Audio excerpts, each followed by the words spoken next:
Buen día, mi nombre es Fernando Cuautle y en esta ocasión hablaremos acerca del manejo de la cámara fotográfica. En primer ámbito tenemos el triángulo de la exposición. Este está compuesto por tres partes principales que son la apertura, la velocidad de obturación y la sensibilidad ISO. Para comenzar tenemos a la apertura. Esto es simplemente la abertura del lente.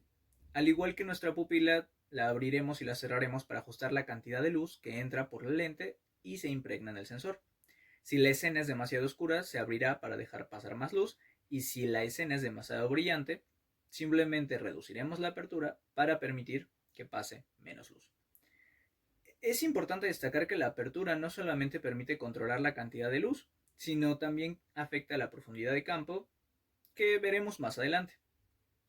En segunda instancia tenemos la velocidad de obturación. Esta es la cantidad de tiempo en el que se abre y se cierra el obturador, permitiendo que el sensor de imágenes quede expuesto a la luz. Normalmente la velocidad de obturación se mide en fracciones de segundo. Esto permite que la velocidad de obturación se abra por varios segundos, minutos e incluso horas. Por último tenemos la escala de sensibilidad ISO. Si bien en el triángulo las anteriores dos partes eran de alguna manera más visibles, la escala de sensibilidad en las fotografías de antaño era un poco más fácil de escribir y de notar.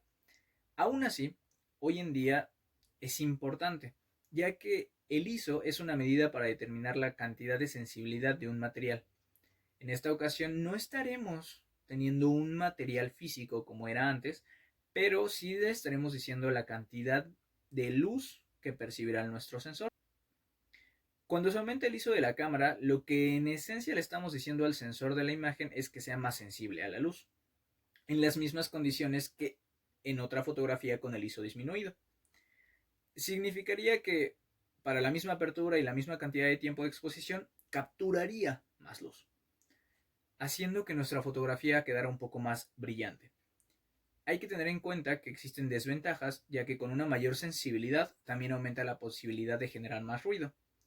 También hay que ser conscientes que conforme la tecnología avanza, estas posibilidades de ruido han sido disminuidas gracias a las tecnologías.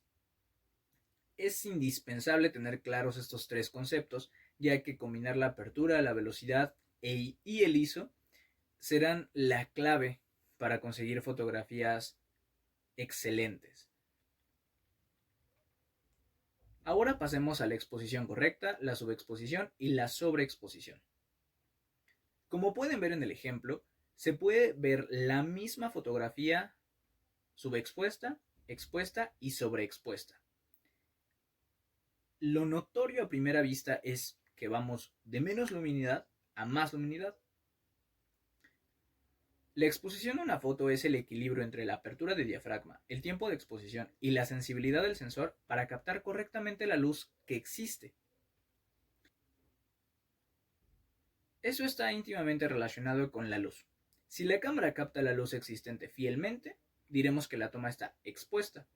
En caso de haber captado menos luz que la real, diremos que está subexpuesta y quedará oscura, como en el caso de la izquierda.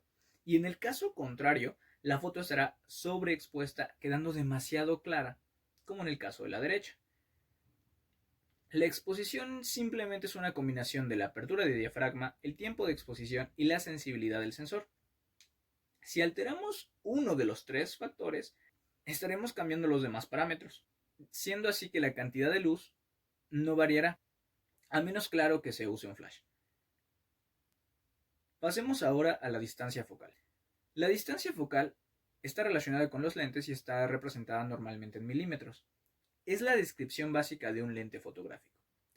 Cabe destacar que no es una medida de la distancia real del lente, sino un cálculo de distancia óptica desde el punto en donde los rayos convergen hasta formar una imagen nítida de un objeto para el sensor digital. La distancia focal indica el ángulo de la visión, es decir, cuánto se capturará de la escena, y el aumento, qué tan grandes serán los elementos individuales. Mientras más larga sea la distancia focal, más estrecho será el ángulo de visión, pero mayor será el aumento. Mientras más corta sea la distancia focal, más ancho será el ángulo de visión y menor será el aumento. Como en nuestro ejemplo, en nuestra lente de 18 milímetros tenemos una visión muy amplia. Nos sirve para captar todo el paisaje, siendo así que podemos ver desde el árbol hasta la parte alta de la montaña. Conforme nos vamos acercando a los 300 milímetros, nos vamos dando cuenta que nuestra visión comienza a ser más estrecha, pero podemos ver más claramente lo que se encontraba a la distancia, siendo que desde los 135 milímetros, incluso desde los 105 milímetros, es ya distinguible de muy buena manera y de clara manera que existe una casa. Por otro lado, desde nuestros 18 milímetros, si no tenemos el contexto adecuado, probablemente no sabríamos qué es lo que se encuentra más allá. La profundidad de campo. Esta es la distancia por delante y por detrás del punto enfocado que aparece con nitidez en la foto. Aproximadamente la distancia nítida es el doble por detrás del punto enfocado que por delante. Tenemos ejemplos claros en los cuales simplemente me enfocaré a dar la explicación. La profundidad de campo se verá afectada básicamente por tres cuestiones.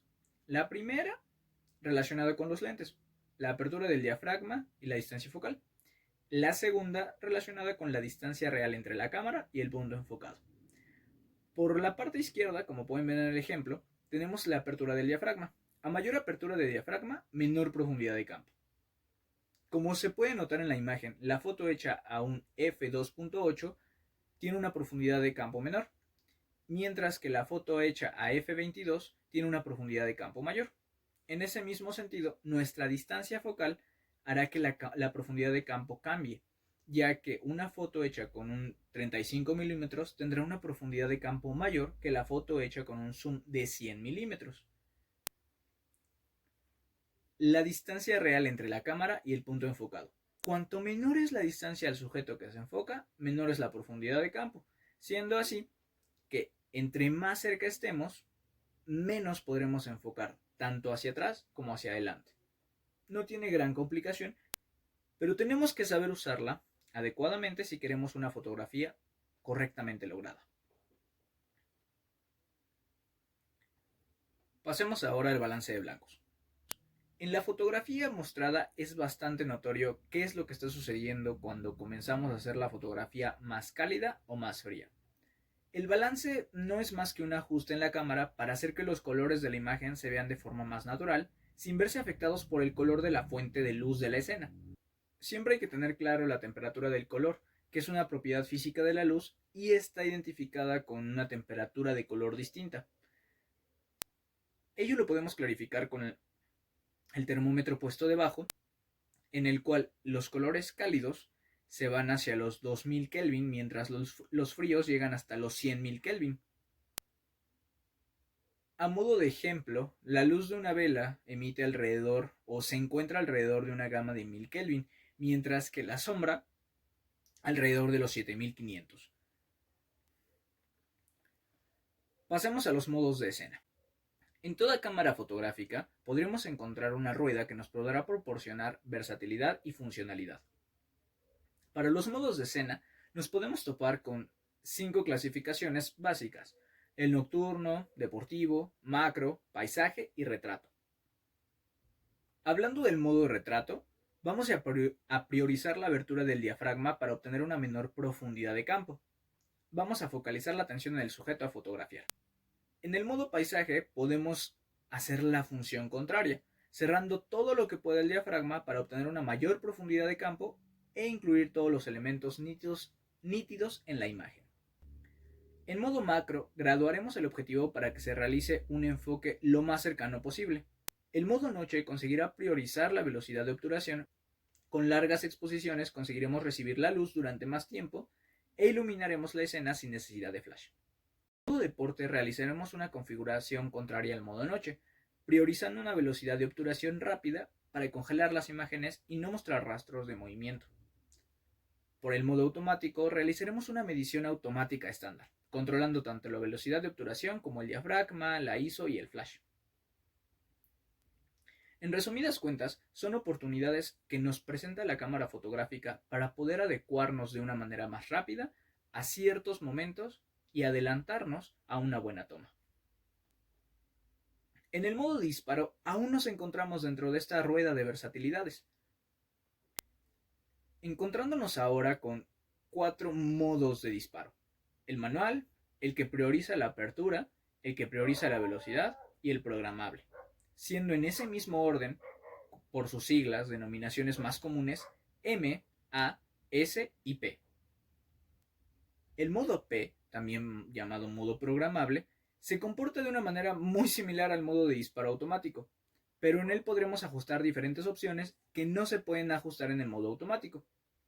Por ejemplo, podremos compensar la exposición, podremos fijar una ISO concreta a trabajar, nos permitirá ajustar el balance de blancos y podremos elegir el formato RAW, JPG o ambos a la vez. En el modo A, vamos a dar prioridad a la apertura, como lo dice su nombre. Nosotros le diremos a la cámara qué diafragma queremos usar y la cámara nos calculará la velocidad necesaria y el ISO correspondiente.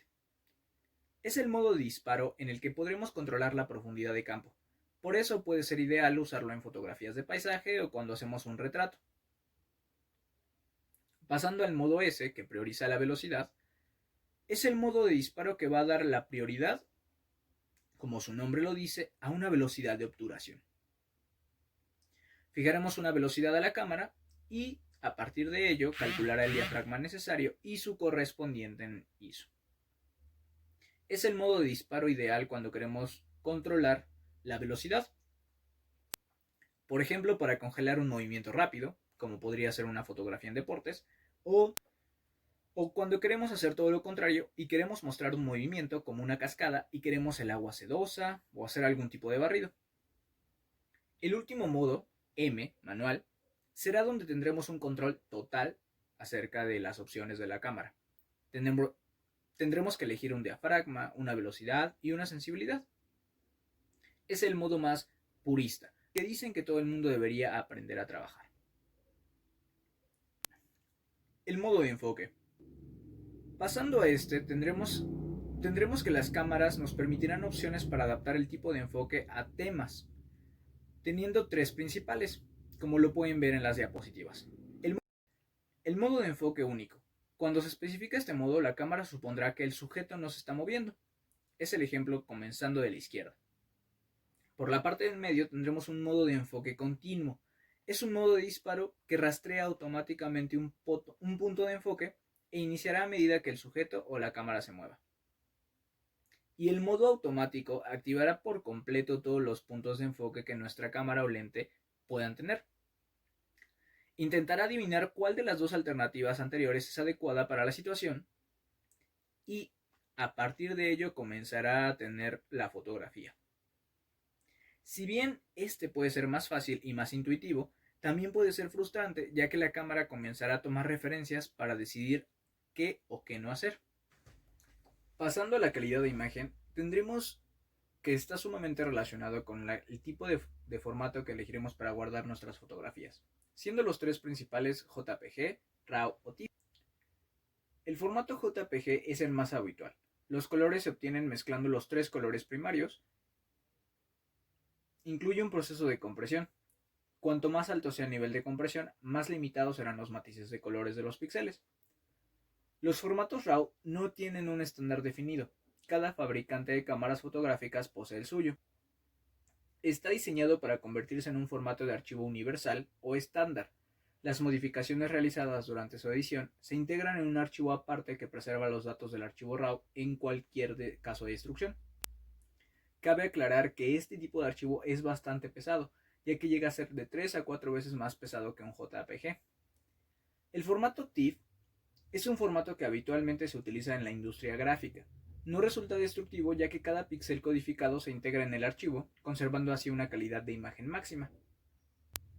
Dependiendo qué sea lo que necesitemos, deberemos elegir el tipo de formato con el que decidiremos guardar nuestra fotografía, ya que un formato RAW nos permitirá más calidad, pero si solamente queremos una fotografía sencilla, sería mucho más recomendable grabarlo en un archivo JPG. Por otro lado, si nuestra idea es editarla pero mostrar sencillez para un tipo de diseño, el formato TIFF podría ser más accesible. Como última parte podremos ver el tamaño de la imagen. Aquí podemos identificar una imagen idéntica con 72 puntos por pulgada y 300.